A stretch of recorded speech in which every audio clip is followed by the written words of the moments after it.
me, even though that wasn't a single. I think when I first heard Yellow or Trouble, I wasn't quite sure, and I think listening through I thought, this is different. I like this because I've always liked indie, I've liked guitar. I didn't think there was any way it was going to be as huge as it was at the time, and obviously when you're sitting down with loads of new material in front of you, you kind of flick through and think. But I did go back to it, and it was one of the CDs that I took home and thought, actually I want to listen to this at home, you know, kind of like relaxed, glass of wine, get some mates round, and actually it made it into my CD changer, and it never came out of there, to be honest. And now, great album, but it's a grower. I think when you first heard it, it was it's different, it's got some great stuff on it, but I'm not necessarily sure.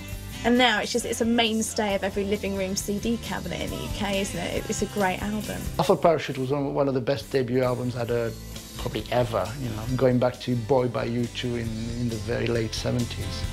I think, you know, in the 60s and 70s, bands didn't make a great album off the bat. They took them 2 or 3 albums to get into their stride, and suddenly, you know, in the 80s, more debut albums were like the best albums bands ever done. And Coldplay, I think, that album, suddenly Parachute, I went, oh my God, this is great, this is the best album this year. Released on the 26th of June, Yellow became the band's biggest hit so far, going straight into the charts at number 4. Yellow is one of the greatest ballads of the recent modern period. I think most people would agree with that. The impact it had on Coldplay's career is just absolutely colossal. They wouldn't be where they are today without that song.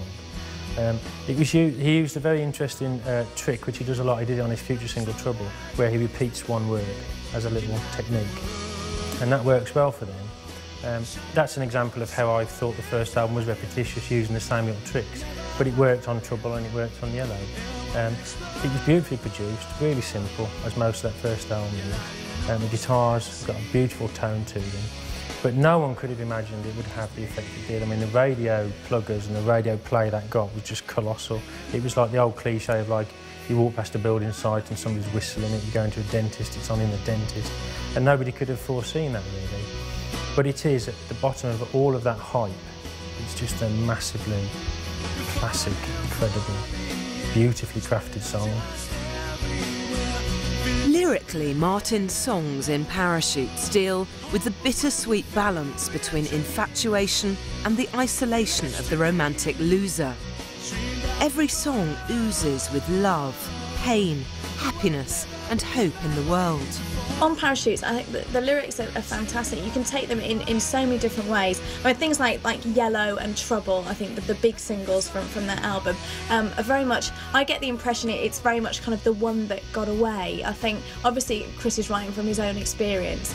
We know on the second album he writes about the scientist, a woman that he actually, you know, did actually have a crush on, and it didn't go anywhere. But I think on the first album, he obviously kind of lusts after these women from afar, and he almost, it's quite sad when you actually look at the lyrics, because he obviously doesn't think an awful lot about himself in the way that he could actually end up going out with these women. And if he does, the idea on Trouble that he would do something terrible and it would all go terribly wrong, which is sad, but at the same time it appeals, because I think we all kind of think that about relationships some way. He seems quite down when you look at the lyrics. He is a very shy, very nice guy, and obviously he thinks about things very deeply, and that certainly comes across on the first album. He's quite clever with his lyrics because they're actually largely nonsensical, a lot of the time, apart from the more obvious ones.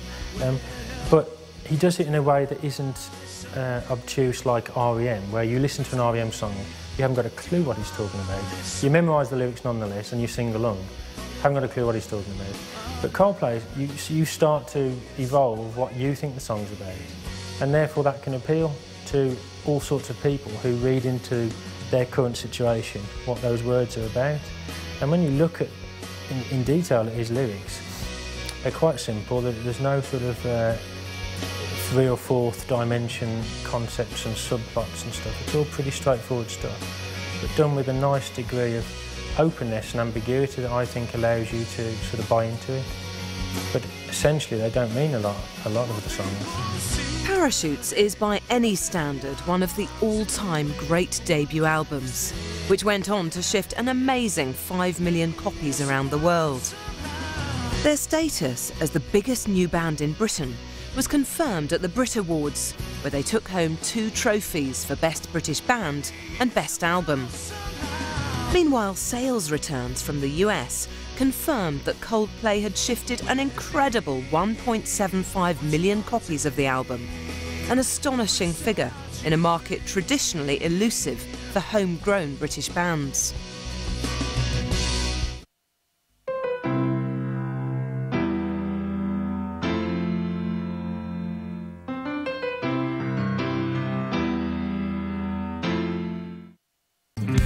In April 2000, Coldplay appeared at the Big Noise demo rally in London. And later, in 2001, Martin travelled to Haiti to promote the good works of Fair Trade, an organisation committed to improving the trading conditions of third world producers. The experience not only humbled Martin, but made him realise just how privileged he was. I grew up like everyone else watching comic relief things, and it's so far away, and it looks so glamorous on TV. Poverty looks so glamorous on TV. And then I got to Haiti and it hit me, bloody hell. You know, this country really is being ruined by whatever reasons. In this case, a lot of bad trade and, a lot of corruption and a lot of, they're just crippled. The thing on the hand, I mean, it was on top of the pops, I think, was most people's first experience of it. I'm sort of looking at the telly like this to see what's actually written on there. But like the next day, there was like a record number of hits on the website. And he was criticised heavily in the press and in the record industry, funny enough. And I think people felt it was too soon for him to be this kind of pioneering charity campaign. Like, who does he think he is? He's only done 2 albums and he's got this stuff and we've got to go on this website. And, I like my coffee cheap and I like my chocolate cheap. Well, I'm not into this.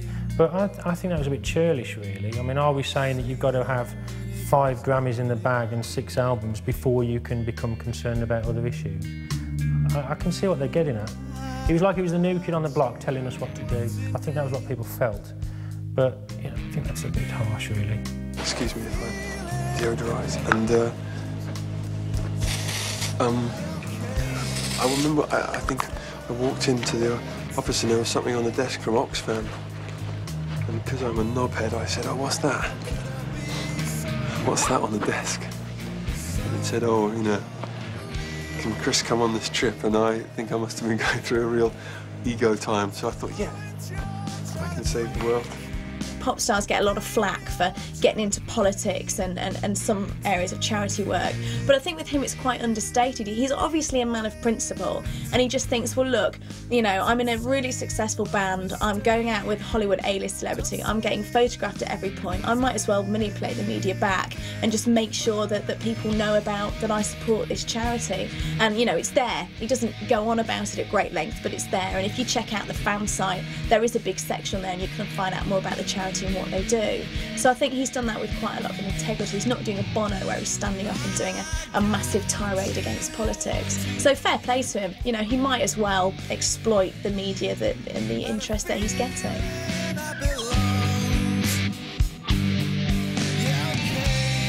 Basically had a life-changing effect on him.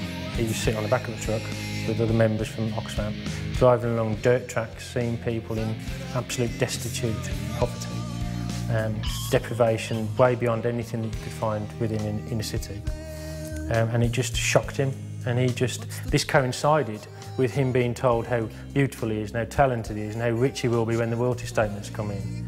And I just think the whole sort of contradiction of what he was seeing and experiencing with what he was personally being told and was personally earning money and all these sort of things was just shocked him into just getting involved on that level. And he's done many trips now, as well as the obvious concerts.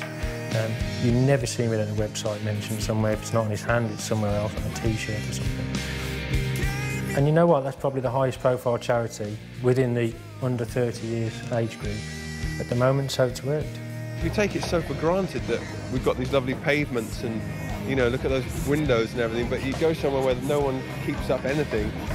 There's no upkeep of roads, there's no health, there's no nothing. And you think, shit, And then when someone says, well, actually, this place is like this because of your country and your neighbouring countries, you think, well, right, I'm going to try and get involved in doing something useful.